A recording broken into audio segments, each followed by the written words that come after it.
Hey everybody, welcome to Comic Book Club. I'm Justin. I am Pete. And we are here to talk some comics. We're here in our classic green room. Yeah, it's so fun. In case you hear loud noises, Zalvin's doing a sketch writing class outside. Yeah. Fun fact. A little show. It's like 85 degrees to 90 degrees in here, so we got a little bit of a sheen. Yeah. Sort of makes us feel alive. Enough about lame stuff. Let's get to comics. Yeah, let's talk comics. We've got 3 comics to talk to you about. All number ones. A little known fact. Batgirl number 1 from the DC relaunch. We have Casanova Avaricia number 1. And then Wolverine Debt of Death, a one-shot. So let's give it a shot, and let's talk about Wolverine first. Yes. Yes. Here we have, I was really excited that we got Wolverine first. Oh, yeah. If I may, please. Oh, this is just awesome. Classic Wolverine. Amazing art, first of all. Kind of really sets this fun, old-school tone to it. David Asia on art. Does amazing work.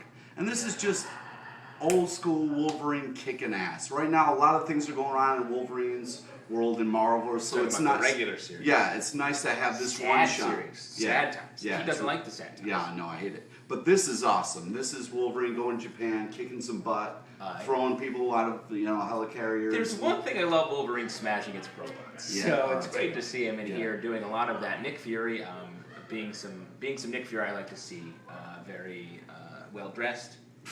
I would like to say super spy. There's this one moment in I am such a huge Wolverine fan that even I was like, how's he gonna get out of this one? He jumps out of the hell. I'm like, what? How? What's he gonna do? I know that moment Wolverine jumps out of a helicarrier and you're like, what's he gonna do? Like grab onto a robot or something? And no, he just falls into the water. So sometimes the best solution is no solution. Ask Pete, that's how he lives his life. But also, really touching, great 9/11 kind of short thing in there. We do Not in the back. It's a separate story. Yeah, it's a separate story. Thank you for making that clear. We live in New York City, so it's always a big event here. So it was awesome to see in the back of the comic. But the rest of the comic, very good. Wolverine gets stuck. He owes a kid. He has to protect this kid, and the kid turns out to be a real jerk. Yeah. Just like a lot of children. Me? Yeah. Okay. But it is a great one-shot. Pick it up if you like some classic Wolverine. Let's move on and talk about Casanova. Kicking off the third Casanova series. We've seen a lot of reprints of the first 2 recently, and this is great to see some new Casanova on the stands. I love this series. Now, I wasn't a big fan, but Justin got me on board, and it's amazing. Oh, I did. It's really tripped out fun. I would go into Pete's bedroom and whisper it into his ear. That is super creepy. Think about that when you sleep tonight with your wife. I'm never going to be able to sleep again, Good. so look for this to be cracked out. But I'm sure there's a lot of nude dude shot in here, if you know what I'm talking about. A little junk. A lot of focusing on the junk. There's no focusing on the junk. But there's this amazing tripped out splash page that was phenomenal. And I was like, oh my god, this comic's worth it just for this page. But it's just one of those kind of time traveler-y, tripped out crime. But it's awesome. It's enjoyable. You can't. Every time I try to pigeonhole it, this is what this comic's about, it goes out of its way to prove it wrong. Reading this comic is like a college course on creating a comic that it truly is an aesthetic choice. It's something that you are creating around the story, from all the way from the panel layout, the art. So you're saying there's a professor somewhere teaching on comic books and using this as the syllabus. It's a 2-headed professor. It's Matt Fraction, Gabriel. It's like a Star Wars situation. You should see it. It's just one of the best comics out there. If it seems too dense, that's because it is dense. Read it a second time. It's great. Yeah. Go pick up the trades.